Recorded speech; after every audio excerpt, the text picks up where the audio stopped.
Good morning, everybody. Yay. Good morning to the live viewers and hello to the replay viewers. I hope you had a great weekend. Remember Friday we talked about balance in social, and if you haven't watched that video yet, of course you have no idea what I'm talking about. But hopefully you get time to get caught up. And if you had some chance to get caught up on some of the videos from last week, you know that we talked a little bit on Friday about having some balance in the area of social life. And I hope you set up something fun this past weekend, because being social actually increases some good stress hormones in your body. Not stress that causes us to have that response and that bad hormone, but endorphin hormones that actually give that eustress. And it actually is a good feeling. So I did have some fun this weekend. I mixed some fun with some work. And today we're talking about balance in work and finances. And this weekend I took advantage of a friend of mine who's very talented in the area of finances and accounting, which is a little different than what we're going to talk about today. But she is my go-to person for tax questions. And even though it would probably be more balanced in my life to actually hire someone to do it, I feel like I need to do it. I don't know. It's a control issue. It's also that mind issue. Remember we talked about really keeping your mind up to date on things? And I haven't really released that desire to not want to do taxes on my own. I've done my own personal taxes for forever, but this year's a little different. I have to actually do the business taxes as an LLC, so it's a little different, and I didn't have a clue. So I mixed a little fun with some work this weekend, and I got to tell you, it makes life so much easier. So when you can think about ways of adding that fun to your life, even though you are stressed in work, it actually reduces some of that. So we spent, I think Saturday, probably an hour where she showed me the forms that I would need to use. And I gotta tell you, my stress response was really high in that moment. I was like, are you kidding me? This is ridiculous. I don't understand why the government makes you do all this stuff. So that initial stress response was there, but it was more fun because I'm looking at a friend and I was doing it with something in a situation that was more comfortable. So I encourage you guys to remember to find fun in those situations wherever you can. Those things that you know will cause you stress, find a way to do it with somebody you care about, somebody you love, somebody that, you know, is just funny, you know, and that makes it a little easier. But all right, so today we're going to get into two other areas of life. And if you haven't downloaded the form under the files section of our Facebook page, please consider doing that. It's called a bust through sheet for the areas of life. And I identified 7 areas, and we've been kind of talking about all of them. We have work and finances today, and we have family tomorrow. And we've talked about how you're not always going to be balanced in every area of life. And if you give yourself permission not to worry about those areas that you're unbalanced in, then you can have less stress. So today, how do you get balanced in work and finances? That's the 2 areas today that we're going to talk about. And I always try to bring my own experiences into sharing what I know, because I hope that it will give you guys something to think about.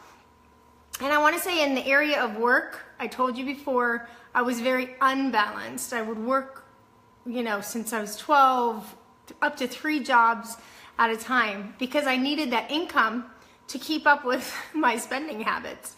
And plus I thought it was the right thing to do, to be a secure person, working well, getting an income and a paycheck. So a lot of you are in that situation where you know that in order to get money, or at least you think, in order to get money, you have to work for someone else that has the ability to pay you. And to some degree, that makes sense, especially when you're young and you don't really have a lot of options. My niece just got a job. She has a couple little bit of jobs, and she is trying to actually get income right now. So when you were younger, that might be the option that you have, is working for someone else that has the ability to pay you. The problem with that is we make decisions when we don't really know everything about who we are, and we get just kind of stuck on a track that we may not be happy with forever. And that did happen. You know, I knew I always wanted to be a teacher. I mean, I was in the garage and I would set up these fake little desks and I'd be teaching and talking to no one. So I always knew I wanted to be a teacher. So I went down that track. I thought that was the career that I would meet in the middle with what I wanted to do and the ability for someone to pay me to do it. And then I ended up staying there for a long time. And I realized that, okay, well, how do I move up? Because I need more income than what the teacher's salary is. Plus, I do have a desire to make an impact overall. So I moved up into the administration area. And some of you are in a job right now that you're thinking the same way. Well, how do I get more income from the situation that I'm in? And sometimes there's opportunity for going up in the ranks, maybe manager, maybe office administration. But then sometimes there's limits. There's a ceiling where you're never going to make more money. And we learned a couple years ago about figuring out what's coming in and what's going out. And if those two aren't matching, you're going to feel the stress in the finances. So we learned from Dave Ramsey that you have to, one, figure out where the money's going. Two, if the money's going out, and if it's more than what's coming in, you have to increase the coming in. And so Bernie and I we dived into really getting into budgeting, which how many of you actually have a written budget? You know, and you tell your money where it's going to go. You keep track of it. I mean, that was a big aha for us. And this was only probably, I would say, about 5 years ago. You know, we lived paycheck to paycheck. We would get the money, the paychecks, you know, from the people that would pay us. We'd put it in the bank, and it would go, and it would go, and it would go. And at the end of the month, usually it would keep going before the other money came in. And we increased a little debt over the years because of that. The average American today household has about $9,000 in credit card debt, trying to keep up and ahead of the bills that are coming in the next month. We were always helping that average, but, you know, tipping the scale a little bit, until we realized that if you actually write down what you have coming in and what you have going out, you could actually have more control. So that balance for us meant keeping track of this budget. And now I have on my phone, it's easier today. I mean, when Dave Ramsey originally taught the classes and helped probably thousands of people get out of debt, he encouraged people to put certain amounts of money in cash, in envelopes, and carry it around with you. So you'd have $200, you know, for the week in groceries. You'd have $50 for the week in gas, you know, and it would be in these envelopes. And you would use that. And when it was out, it was out. You'd have to maybe barter from another envelope if you had to. Today's day and age, we don't need to do that. I have a budget envelope on my phone. And I tell the envelopes, the virtual envelopes, how much money is in each one. And then I document, you know, what am I spending here? What am I spending there? Typically, when you're keeping track of something, you can manage it better and you get more control. That's what happened for us. We were able to use that called budget envelopes. It's called budget envelopes, Stephanie. And I put $200 here, $200 there, $100 for fun. And you can set it for weekly. You could set it for monthly. Now, is it a little more work? Yeah. You know, I go to the grocery store and I usually used to swipe my debit and be done with it, or my credit, and be done with it. But now I have to go make sure I press a few buttons to keep track. And when you can visually see that, and you can sit down at the beginning of the month or the end of the month and really see where your money went, it's totally different than being this free-for-all and just ringing it up, bringing it up, bringing it up, bringing it up, and hoping that by the end of the month, you might have a paycheck coming to cover the minuses. So getting balance in that area of life for us was getting control by writing it down. And if you want the budget sheet that I used to get what he calls a zero budget, You know, this is the money coming in. These are the things I'm going to tell that money to do, and it has to come out to a zero. There's no leftovers in between. This is the money coming in. This is the money I want here, here, here, here, and I have $20 left. I'm going to put it here. You tell your money where to go, and it works for you, and it becomes less stressful over time. Now, the other problem to that is if you're doing that and your money coming in is not matching the money going out, you have to figure out a way to get more income. Unfortunately, we can't just keep going into debt if we want to have a life that we own and have a less stressful life. We have to be in control of our finances. So how do you get more income coming in? You can ask your employer for more hours. You can pick up a part-time job. You can create a business for yourself. I really think in the next 10 years, being an entrepreneur and being able to bring to the marketplace services and products is easier than ever before with the internet. I was just listening to a podcast yesterday, Gary Vaynerchuk, and he's like, there's just no reason. There's no reason people can't work and work to get what they want. And I'm saying balance in work. Some people would think it meant like, oh, you know, go to work, do your job, and come home and enjoy life. But again, if your finances aren't matching what you need or want right now, you have to figure out how to get that to change. And whatever that might look like for you may be different. You know, you might be in a position where you could ask for extra hours. And there might be a time where you can work up the ranks and get a little bit more of a paycheck. But there's also the opportunity to think, well, how else can I make money? What can I do? Can I make candles and sell them online? Can I offer service to somebody? Can I have, you know, a few kids over during the week and, you know, have a little play date? You know, there's ways to bring in extra cash to help that budget so that your incoming is always more than your outgoing, in the sense that you'll be able to tell that extra money where to go as well. So balance in work to me means work your ass off until you get what you want. And I gotta say that I'm still working on that. Remember, this whole stress journey is a journey together, because sometimes right now I get up really, you know, early, we get going, and I'm working from home. So people would think, you know, that's easy. What are you complaining about? I'm not complaining about anything. The work I'm doing now is not really any easier than the work I was doing before. It's just different. It's a lot of work, and you got to keep doing it. But you know what? Now the ceiling is different. The ceiling isn't like, this is what you're going to make, and you're going to make it from someone else. So I have a little bit of a different spin on it now, because we're making less than we ever made before in our careers, but we have that ceiling a little higher because we've actually stepped out of the box and done something different, and we have the potential to really make something huge out of it. That's not for everyone. You know, everyone isn't that entrepreneur that's going to dedicate that time and work, but it's for some of you. And some of you that are unbalanced in the area of work, that feel like they're not getting any further in their job or career, might have to sit down and say, what steps can I take to get that area balanced? Because one, I'm not enjoying my work, and two, it's not enough income. If I'm trying to get my finances straight and trying to get my money to be more coming in than what I need to expend in expenses, then you might have to look at that area of life. It may be unbalanced. It may be something that you have to really ask yourself, what I could do differently.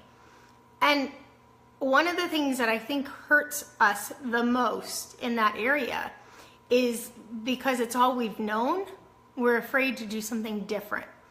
And sometimes really doing something different takes a lot of courage.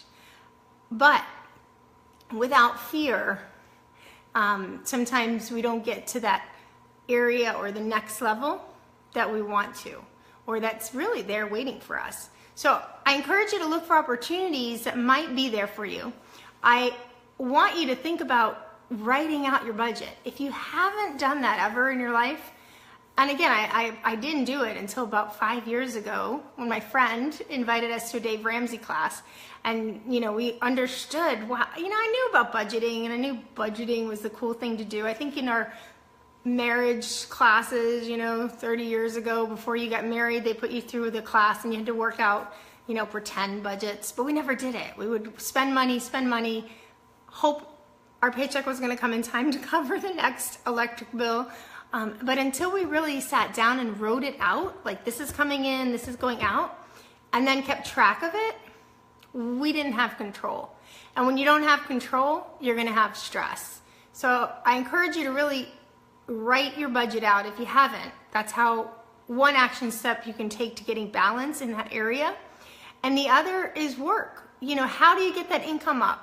If it's not in your current job situation, if you're short on money, some of you are not even short on money, and you might just need work for pleasure or to feel purposeful.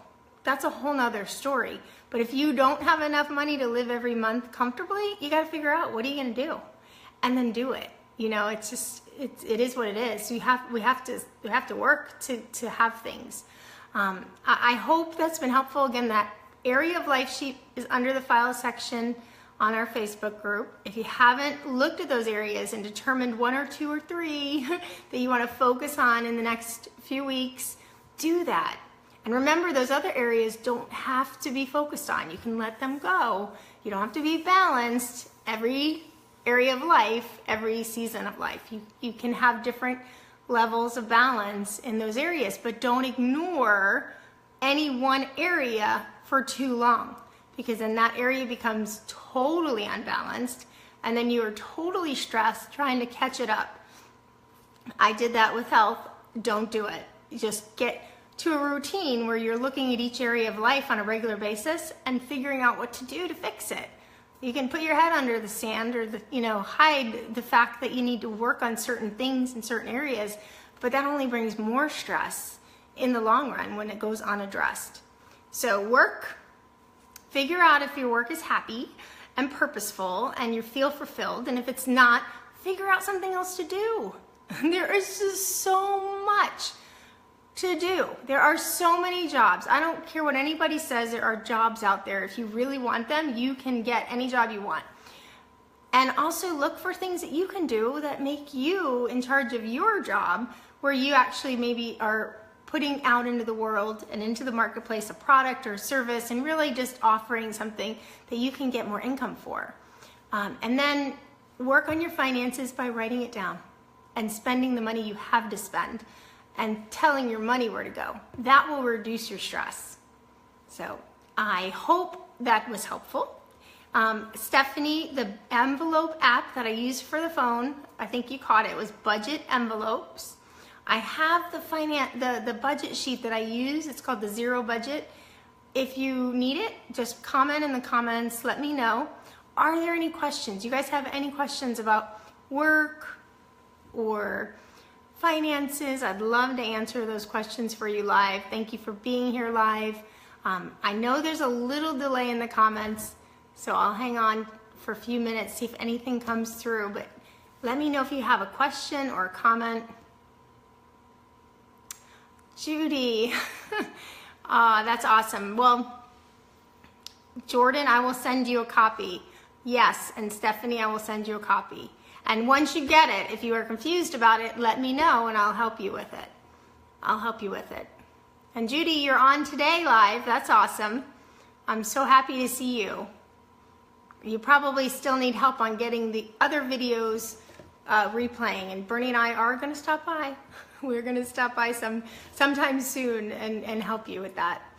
I noticed you had your swing up and built, so that's stressless. Exactly, Stephanie, great question. So essentially, when you create your budget, you plan it out ahead of time to have no leftovers. There are no leftovers. Now, there are a lot of categories, and if you have a leftover, you tell it where it's gonna go. Whether you're gonna put it in your savings, or you're gonna give it away, or you're gonna put it in a future, 401k or retirement plan, whatever you're gonna tell it to do, that's where it goes.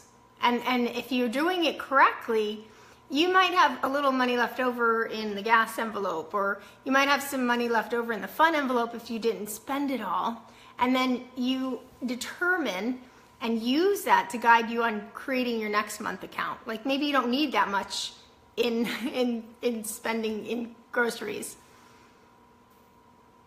Yeah, well, which is more scarier? Living paycheck to paycheck for the rest of your life is scary. It is scary, and it doesn't have to be that way. And when you tell your money where to go, it's a big difference.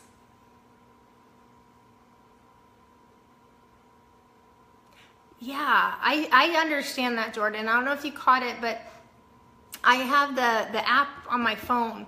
So the extra step that it's taking me is when I'm at the grocery store, I spend $25 and I put $25 on there. And because of the app, it makes it so much easier. I think having the cash in the envelopes is challenging. So yeah, I wouldn't be able to go to the bank and get all that cash. So what I do, I let the money all goes into the bank normally. I use my debit card, same debit card for all my purchases. But then I go to the phone and I say, oh, this was a fun activity, $35 Chili's, $20 was at the grocery store. And I do that. And I usually keep up with it when it happens because it takes about 2 seconds to enter it into the budget envelope. But if I don't, I just reflect at the end of the night, like, is there anything I spent money on today that I have to document? And it keeps track of it for you, so you know that this amount of money was what you spent in groceries this month. I do it on a monthly basis, but you can do it on a weekly basis too, and it can actually replenish your envelopes. It'll actually replenish the virtual envelope for you. Yeah, don't worry about, I know what you're saying. I would not be able to do the cash envelopes, and who wants to? I mean, who wants to carry around those cash envelopes, cash, you know, $1,000, $50? Yeah, exactly. Nobody wants to carry around all that cash. And this is a technological world. We should be able to use our cards. So we just have to make sure we're not using our credit card. We're using our debit card. The money's in the bank. But the trick is keeping track of it and understanding that it's not a never-ending pot. And if you have it visually on your phone that you planned it out first of all in the beginning of the month with the budget sheet, and then you put $500 virtually in that budget envelope, and then you went to the store and you spent this, you spent that, and you look at it and you see that there's $170 left for the 20 more days of the month, you got to get a little curbed on your spending. And it's not a end-all thing if it's not where you put enough in that envelope. After a few months, you get better at budgeting, and you know that you have to put maybe $500 in that envelope and $200 in that envelope to make it work, because you want a zero budget. You want to have the money coming in, and you want to tell it where it's got to go. And it gets easier. And if you don't do it, you're just going to continue to cycle through that. You're going to spend, and not really know where your money's going. And that will bring you stress. So I'm going to send you guys that asked for it the zero budget sheet that I use. And reach out to me if you start trying to document it. And I'll help in any way I can. That's the point of this Stress Busters journey together. So I hope that's been helpful. If you have, wonderful. Thank you, Stephanie. If you haven't been able to catch the live videos, then I want you to, that's a good question, Jordan. I'm not sure. Let me look at that. Yes, the app, use the app. And I'll look at mine on the phone and I'll let you know, Jordan. That would absolutely be great. But what Bernie and I do, because he's not really techie with his phone, I mean, at least he's texting me now. I just ask him at the end of the night to give me any receipts he spent, and I document it. I put it in the budget app, and then it actually helps us to communicate better, and he knows, and it's not like to keep him from spending, but he does like to spend money. Yes, you have to ask him. You have to say, hey, Paul, you got any receipts for me? Or did you spend any money today? And it's hard because it's like controlling a little bit. But when you guys are both on the same page that this is something we have to do to get control and to make sure that we are financially secure in the future, then it's easier. And actually, I think Bernie spends less because he knows he's going to have to, give me the receipts, which is a win-win for us all, right? So, but I will look and see if it's a sync up. I will see if there's an option for that. The other option is just to have it on both phones, and then you guys just do a monthly, mid-monthly meeting maybe, and just say, hey, so where are you with what you're spending? I do most of the groceries, and he does once in a while, but there might be where he's in charge of filling the gas, and that's the envelope that's on his phone, and you're got the groceries on your phone. Kind of mix it up. So, but we could talk more about that if you get the budget app, or you want to, kind of talk through some strategy with that. I'd love to help you with that. All right, guys, you guys have a great day. Get caught up on some of the episodes, some of the beginning episodes, especially because what is happening with the stress in your body is really powerful. I was feeling it this morning when I was running out of time, and my whole body was like going into convulsion.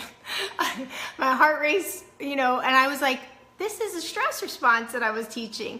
This is what it is. And I know what it is, but to feel it intensely 40 minutes before the episode it was kind of cool actually, because I was like, I gotta remind them that this is what is happening in the body. So watch those episodes in the beginning, because you wanna, in the moment of feeling stressed, slow down. And I told myself, I was just stressed from some time things this morning, but I had to slow down. Because if not, that heart racing and the stress response that's happening will cause damage in my body. So I had to I know it sounds corny, but take a deep breath and remind myself that, okay, you have enough time. It'll all work out. And it went away. So, all right, guys, have a great day.